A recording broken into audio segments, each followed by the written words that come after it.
सारा घात भारत देश की सरकार ने किया है, उसके लिए जय भारत सत्याग्रह आंदोलन के लिए हम लोग यहाँ पर उपस्थित हुए।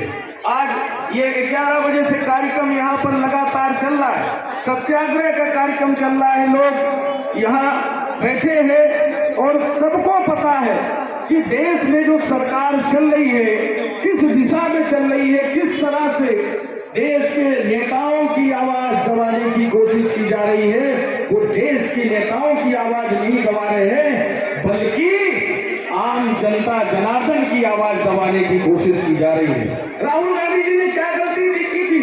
राहुल गांधी जी ने यही गलती की थी ना कि उन्होंने भारत जोड़ो यात्रा शुरू की थी। महंगाई के खिलाफ, बेरोजगारी के खिलाफ, भ्रष्टाचार के खिलाफ, भारत देश का संविधान बचाने के लिए, कोरोना में जिन लोगों की जानें गई उनको न्याय देने के लिए, देश की अर्थव्यवस्था जो भारत सरकार ने पूरी चौपट कर दी, इसके लिए राहुल गांधी ने 3700 किलोमीटर यात्रा करने का संकल्प लिया। किसके लिए? हम सब के लिए, देश के भविष्य के लिए, युवाओं को रोजगार दिलाने के लिए, महंगाई कम करने के लिए, सरकार को जगाने के लिए उन्होंने इतना बड़ा संकल्प लिया।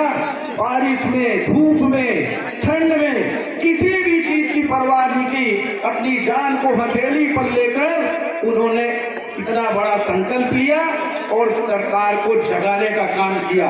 और सच बात तो ये है कि राहुल गांधी को पूरे देश का समर्थन भी मिला।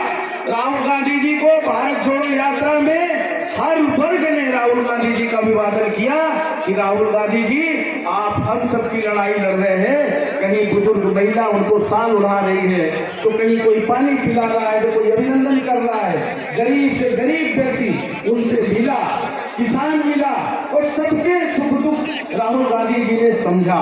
और जब लोकसभा में सांसदों की आवाज, विधायक की आवाज, विधानसभा में विपक्ष की आवाज जब दबाने की जब कोशिश की जाए, तो फिर इसी तरह के माहौल तैयार होते हैं। और इस तरह के माहौल जो तैयार करने की कोशिश की गई, वो कहीं न कहीं ये आप सब समझ लीजिए कि जिस तरह से विपक्षी पार्टियों को, विपक्ष के नेता को आवाज दबाकर जिस तरह से दबाने की कोशिश की गई, ये तरीका पूरी तरह से असंवैधानिक था। और राहुल गांधी जी ने जब भी लोकसभा में कोई बात कहने की कोशिश की, पहले भी नहीं बोलने दिया गया, और इसीलिए वो सड़क पे उतरे, भारत जोड़ो यात्रा की। और बाद में फिर क्या हुआ? बाद में जब राहुल गांधी जी ने इनके भ्रष्टाचार, भैया राम शिरोमण भैया अपना बहुत बढ़िया नेता है, बैठ गई या तो कहीं हम बंद कह दी, अपना आ गई, हम घर चले जाए।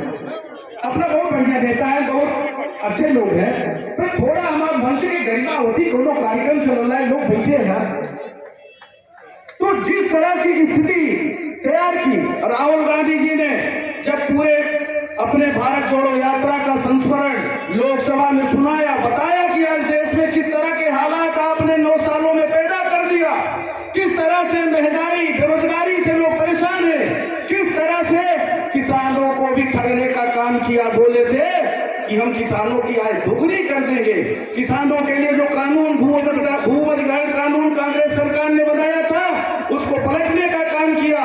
और यहाँ तक कि किसान 7 महीने आंदोलन किए थे, 1 साल भर आंदोलन किए थे, 700 लोगों की जानें चली गई थी। ऐसा काला कानून बनाने का काम यही मोदी सरकार ने किया था। इन सब बातों को लोकसभा में कोई सुनवाई नहीं। और जब उनके मित्र अडानी के बारे में जब वहां लोकसभा में राहुल गांधी जी ने विद एविडेंस, पूरी जानकारी, तथ्यों के साथ जब वहां पर बात रखी, तो सरकार में बैठे हुए लोगों को बहुत नागौर गुजरा। उन्होंने बताया कि ये 20,000 करोड़ रुपए जो अडानी के खाते में आया है, वो अडानी जी के खाते में कहां से आया, किसका निवेश है, किसका पैसा है? कोई जवाब नहीं। राहुल जी ने पूछा, आप विदेश यात्राओं में जाते हो, सरकारी हवाई जहाज में